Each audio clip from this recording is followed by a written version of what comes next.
Our objectives in this lesson are the following. Compute monthly salary from annual salary. Compute total monthly earnings including overtime, commissions, and allowances. And analyze and solve real-life salary scenarios involving deductions and savings. But before this, here is the answer in the extra problem I gave in our previous lesson. Kindly comment down if you got it correct. Let us move to problem number 1. Maria, a public school teacher in Rizal, earns 420,000 pesos annually. She saves 25% of her monthly salary. How much is Maria's monthly salary and how much does she save each month? So Maria's annual salary is 420,000 pesos and she saves 25% of it.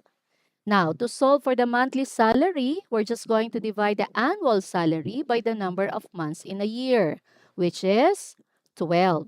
So 420,000 divided by 12, this will give us 35,000 pesos.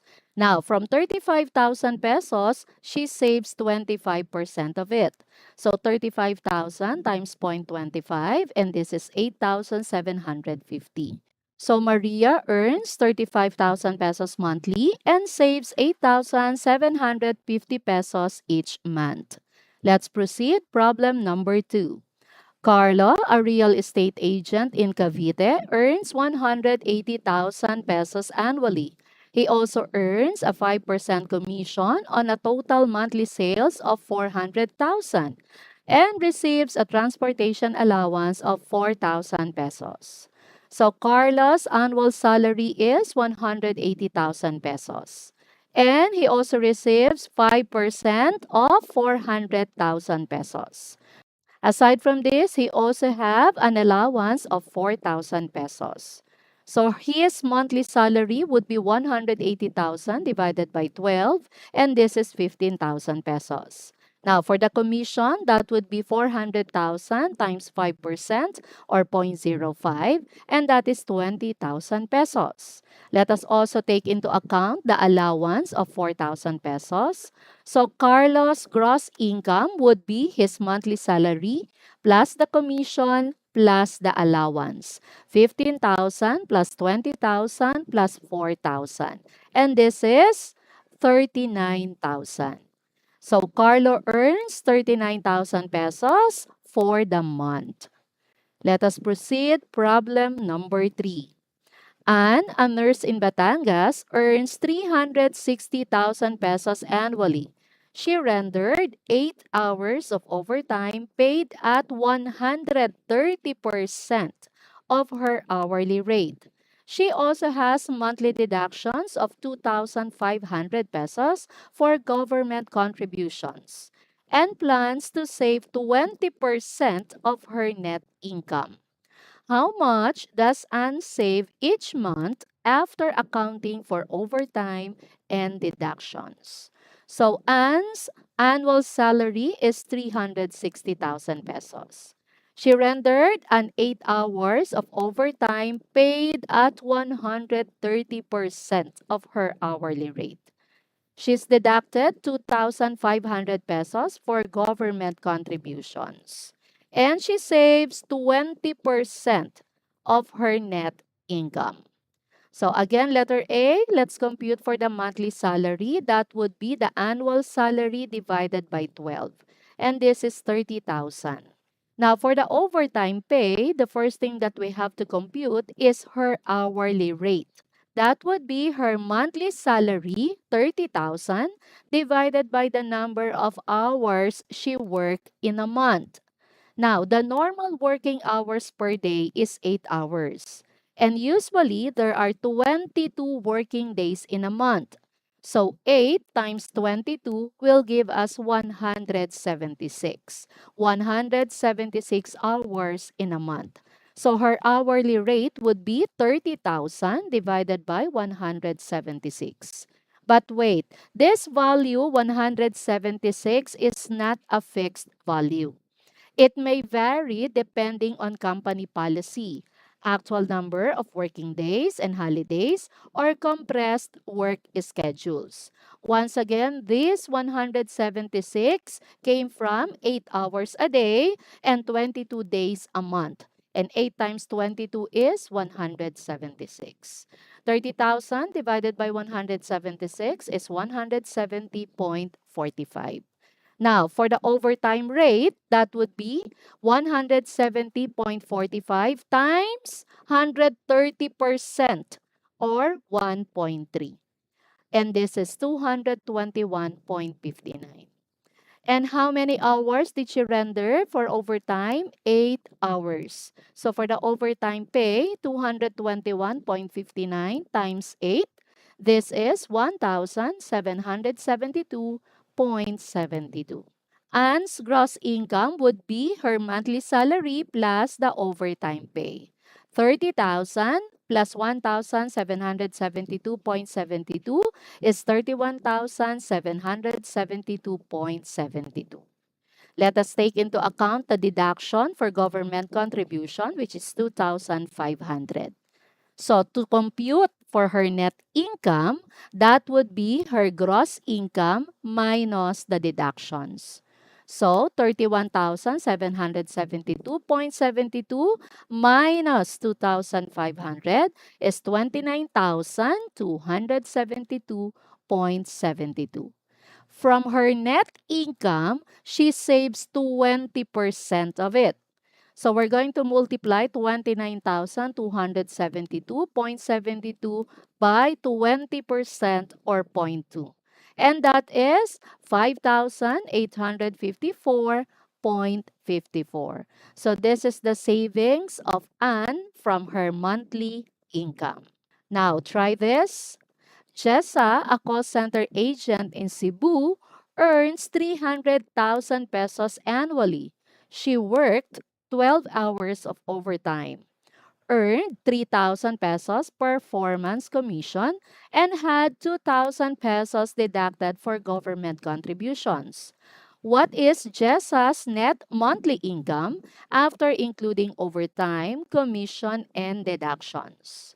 So Jessa's annual salary is 300,000 pesos, and she rendered 12 hours of overtime.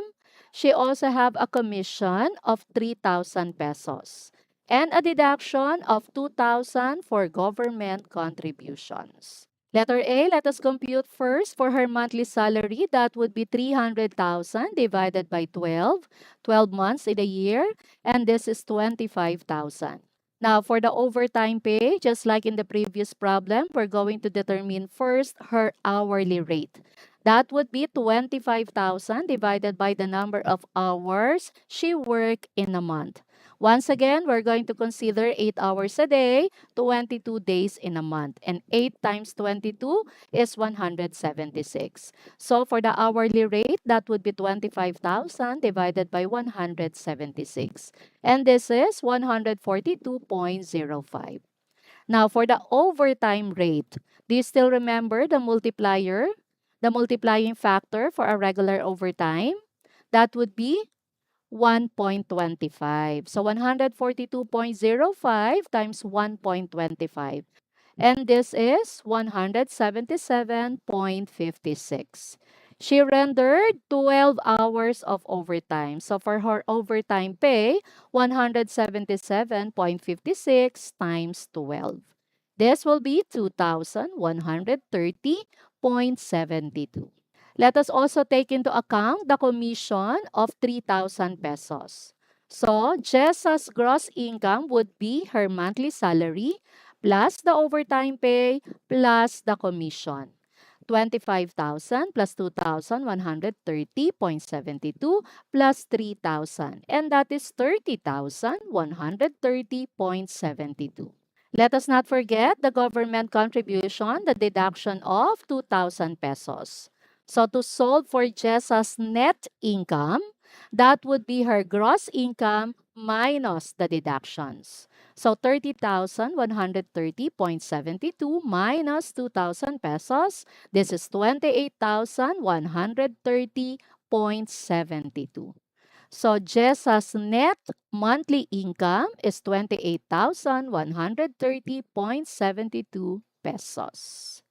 Let us do extra challenge. Christine, an entrepreneur in Pasig, earns 480,000 pesos annually. She also earns an 8% commission on 250,000 sales, receives a monthly allowance of 6,000 pesos, and has 4,000 pesos in business-related deductions such as utilities and logistics. She saves 25% of her net income. How much is Christine's final disposable income each month after all earnings, deductions, and savings? Let us determine first the important details from this problem. Christine's annual salary is 480,000 pesos and she earns 8% commission on 250,000 sales. She also received monthly allowance of 6,000 pesos.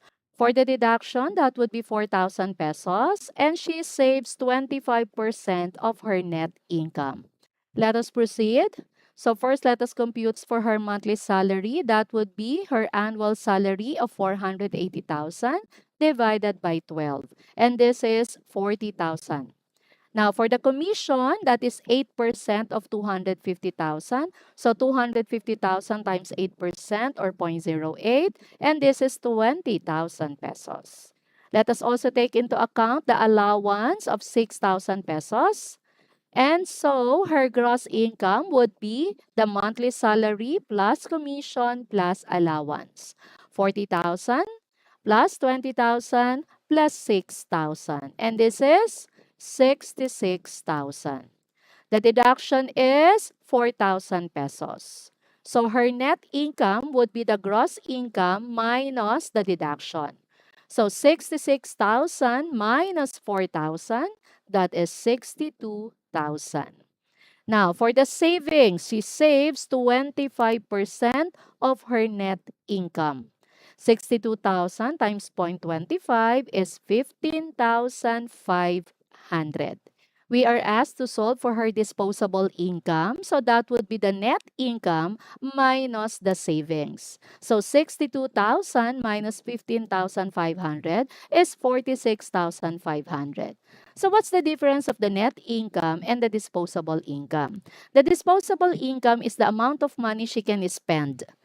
Now, although 15,500 also belongs to her, she cannot spend this one because she is saving this for future use. So, Christine's final disposable income is 46,500 pesos. For the summary, here are the things that we discussed in this lesson. Take time to understand this. Now, it is time to check your understanding. Pause this video for more time.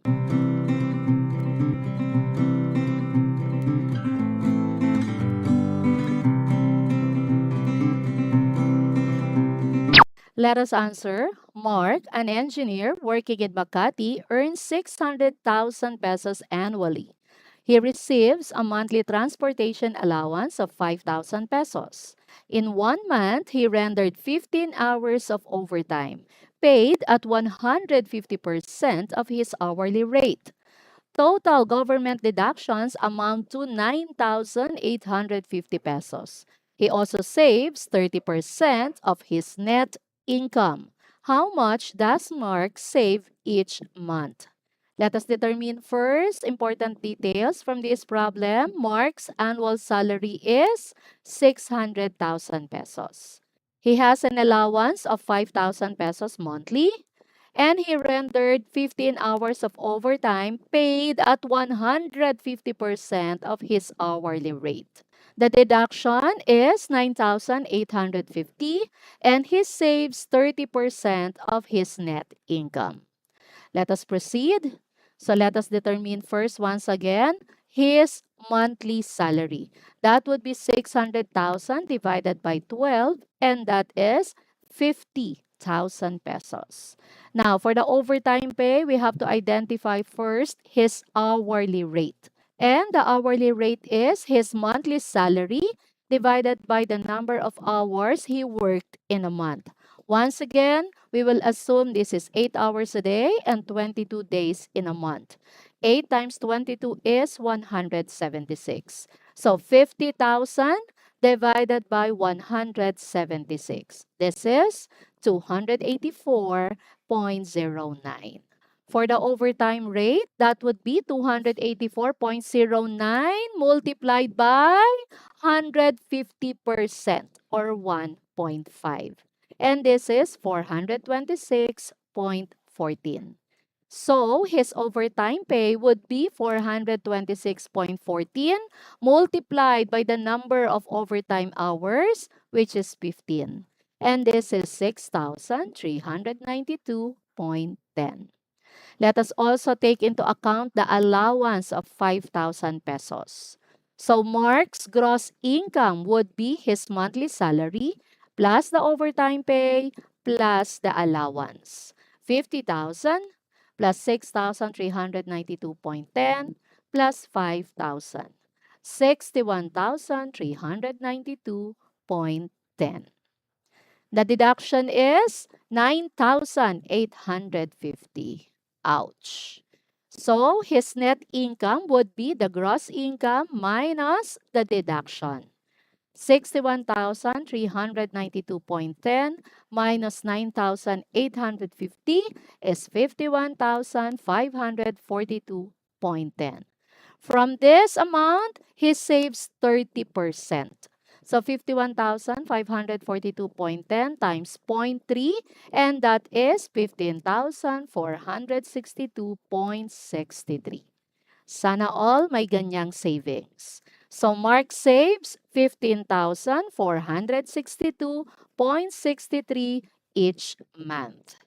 Gets? If you found this lesson helpful, don't forget to like, share, and subscribe.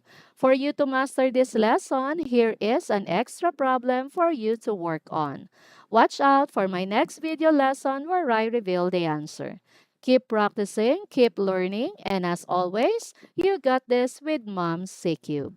Our next lesson is computing gross pay and net pay.